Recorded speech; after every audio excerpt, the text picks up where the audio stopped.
Halo semuanya, Assalamualaikum warahmatullahi wabarakatuh. Bertemu lagi dengan saya Satrio Komsin dan ini adalah Sachi TV. Thank you banget buat kalian yang sudah sudi untuk mengklik video ini. Dan buat kalian yang sudah lama setia di channel ini, saya ucapkan terima kasih banyak. Dan buat kalian yang baru saja bergabung, saya ucapkan selamat datang.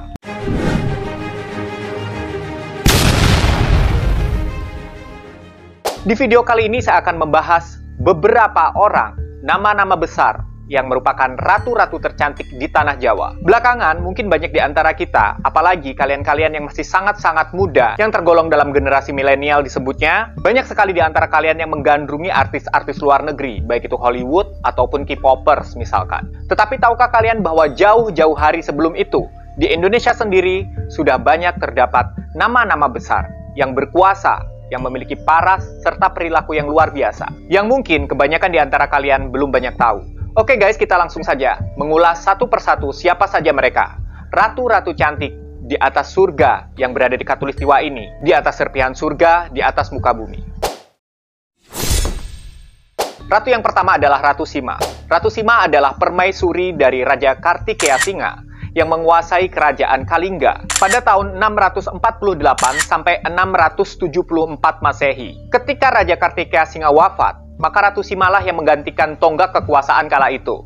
Dan di saat itu pula, kerajaan Kalingga mencapai puncak kejayaannya. Namun di video kali ini saya tidak akan membahas bagaimana cara Ratu Sima memerintah kerajaan Kalingga sehingga mencapai masa-masa kejayaannya, melainkan seperti apa pesona kecantikan Ratu Sima yang konon katanya menjadi salah satu ratu tercantik yang pernah berkuasa di tanah Jawa. Dari sebuah sumber yang saya baca, Ratu Sima ini memang memiliki kecantikan yang sangat luar biasa. Bahkan sebelum dinikahi oleh Raja Kartikeya Singa, beliau sudah pernah dilamar oleh dua raja terdahulu dari kerajaan Sriwijaya, yaitu Srijaya Nasa dan Raja Tersusbawa dari kerajaan Galuh.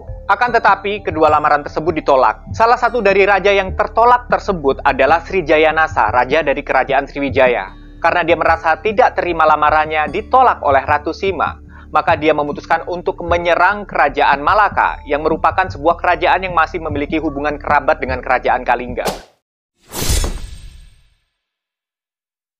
Ratu tercantik yang kedua di tanah Jawa adalah Dewi Tara. Saking cantiknya guys, kecantikannya ini sampai diabadikan di dalam Babad Ramayana. Dan kecantikannya ini pernah hingga memikat dua orang saudara, yaitu Subali dan Sugriwa. Dewi Tara adalah permaisuri dari Sang Raja Samaratungga dari Kerajaan Medang Jawa Tengah. Raja Samaratungga berkuasa pada tahun 812 sampai 833 Masehi guys. Beliau adalah raja dari Kerajaan Medang Jawa Tengah, yang berasal dari dinasti Sailendra. Dewi Tara adalah putri dari Darmasetu, sementara dari pernikahannya dengan Raja Samaratungga dikaruniai dua orang putra dan putri. Putranya bernama Balaputra Dewa, sedangkan putrinya bernama Pramodawardhani yang kelak dipersunting oleh Rakai Pikatan, yang sama-sama akan berkuasa di kerajaan Medang, tetapi dari dinasti yang berbeda, yaitu dinasti Sanjaya. Karena ibunya Dewi Tara memiliki kecantikan yang luar biasa, ternyata Sri Ratu Pramodawardhani juga mewarisi kecantikan dari sang ibundanya guys. Dan ketika memerintah kerajaan Medang bersama suaminya Raja Rakai Pikatan, di saat inilah pembangunan Candi Borobudur dapat terselesaikan yang dimulai dari masa pemerintahan ayahnya. Selain itu, Ratu Pramodawardhani tercatat pernah membebaskan rakyat dari pajak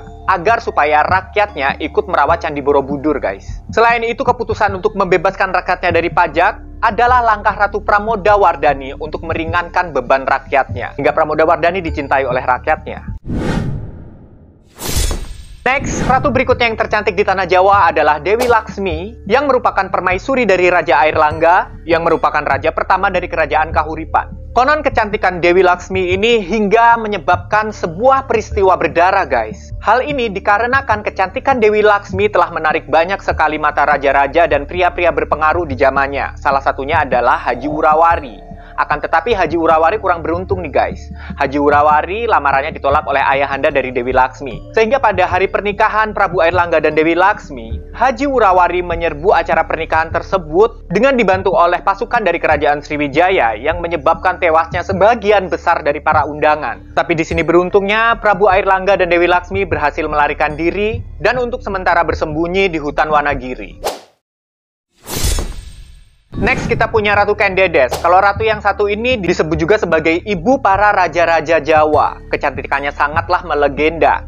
Tetapi sayangnya, Ibu Ratu Kendedes ini terlahir dengan karunia dan juga dengan nestapa dalam waktu yang bersamaan. hidupnya nggak selalu mulus meskipun ia dikaruniai kecantikan yang nyaris sempurna. Selain kecantikan fisik, Ibu Ratu Kendedes juga memiliki perilaku yang nyaris tanpa celah. Beliau adalah putri sematawayang dari seorang pertapa Buddha yang bernama Empu Purwa. Beliau sangat disayangi oleh ayahandanya ini. Hingga suatu ketika, Tunggul Ametung terpesona sekali dengan kecantikan Ibu Ratu Kendedes ini. Dan karena Empu Purwa menolak lamaran Tunggul Ametung, maka Tunggul Ametung memutuskan untuk menculik Kendedes pada saat Empu Purwa ini sedang mencari kayu bakar di hutan. Dan ketika mengetahui putrinya diculik, maka Empu Purwa mengeluarkan sumpah. Siapapun yang telah melarikan putrinya, maka ia akan meninggal secara mengenaskan ditusuk sebuah keris. Dan siapapun dia hanya akan sebentar merasakan kenyamanan di dalam hidup ini. Dan percaya nggak percaya, kutukan Empu Purwa ternyata terwujud, guys. Siapapun yang menikahi Ratu Kendedes, maka dia akan menjadi penguasa. Tetapi Tunggul Ametung tidak bertahan lama.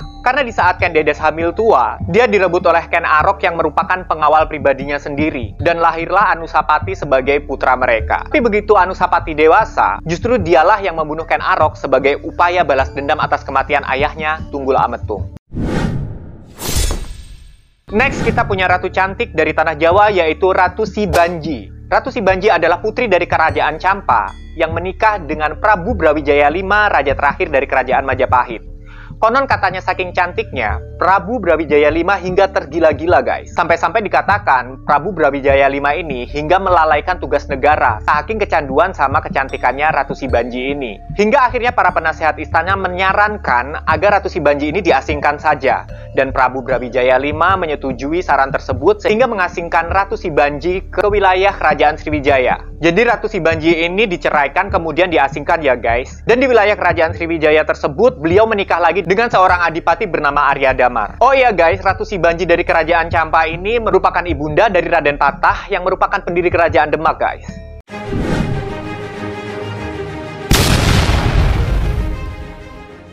Jadi gimana dalam menurut kalian? Apakah kalian sekarang sudah berubah pikiran? Kalau sekarang kalian sedang menggila-gilai cantiknya aktris Hollywood, aktris Bollywood, atau bahkan bintang-bintang K-pop, di video kali ini mungkin kalian akan sedikit terbuka atas pandangan kalian tentang wanita-wanita Nusantara yang tidak kalah menariknya. Semoga ini memberikan informasi yang cukup bagi kalian, dan buat kalian yang ingin menambahkan segala sesuatu yang mungkin dirasa masih kurang, silahkan saja ditambahkan di kolom komentar dan kita ngobrol di sana.